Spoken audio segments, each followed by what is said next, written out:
This is Newcap News with Annika Notveit.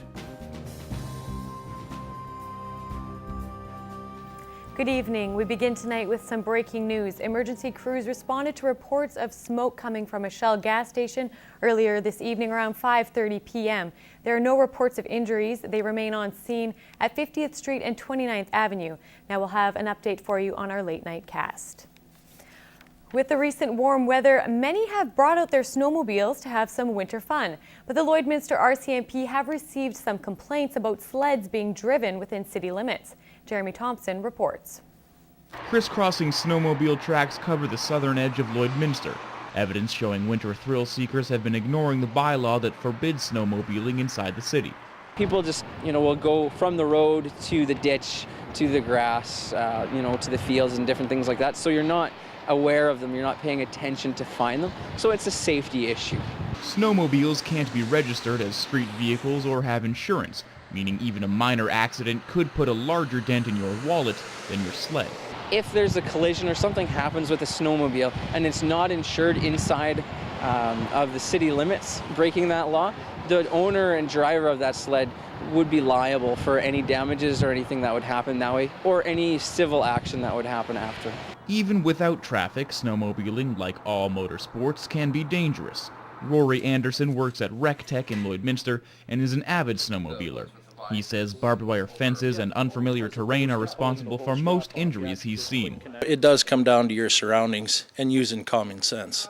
He also encourages wearing proper gear. Your head is everything, right? So invest yourself in a good helmet, something that's going to protect you, something that isn't going to fog up on you. Make sure that you're geared right.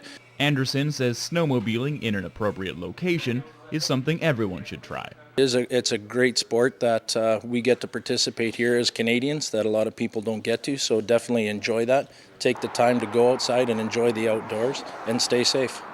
Jeremy Thompson, Newcap News. It's a trail ride that's been going on for the past 10 years. A local brain injury survivor organizes the Courage Canada Trail Ride to raise money for centres helping those dealing with brain injury. Curtis Anderson recently visited Labus and Lloydminster to personally deliver the proceeds. This year, we're donating $2,088 to Labus from the Courage Canada Trail Ride. Executive Director Geraldine Ulenik says the money will go towards field trips.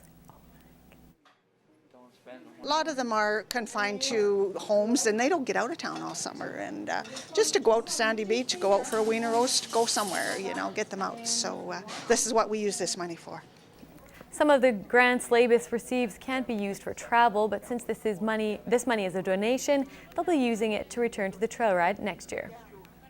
It means a lot to me because I used to raise and train and sell horses. And as a small horse fell in over taught me in '76. It sure means a lot to me to be back. It's unexplainable what nature can do to a person.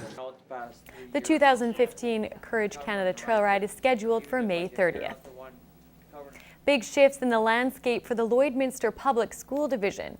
David Thompson recently being named the new chair of the board is just one of the changes. He's been on the board for 5 years, and with Colleen Young recently moving on and being elected into the legislature, Thompson is filling her previous role. He says their education system is in a transition period right now. We have a lot of new staff, including some in our leadership team. We've just opened a new school, and we have this new sector plan.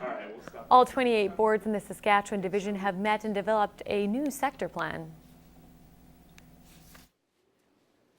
And for us, those three top priorities are improving grad rates, improving student achievement, and closing the achievement rate between Aboriginal and non-Aboriginal students. He adds they're at the midpoint in the 4-year term, and the next step is deciding what to accomplish in the remaining 2 years.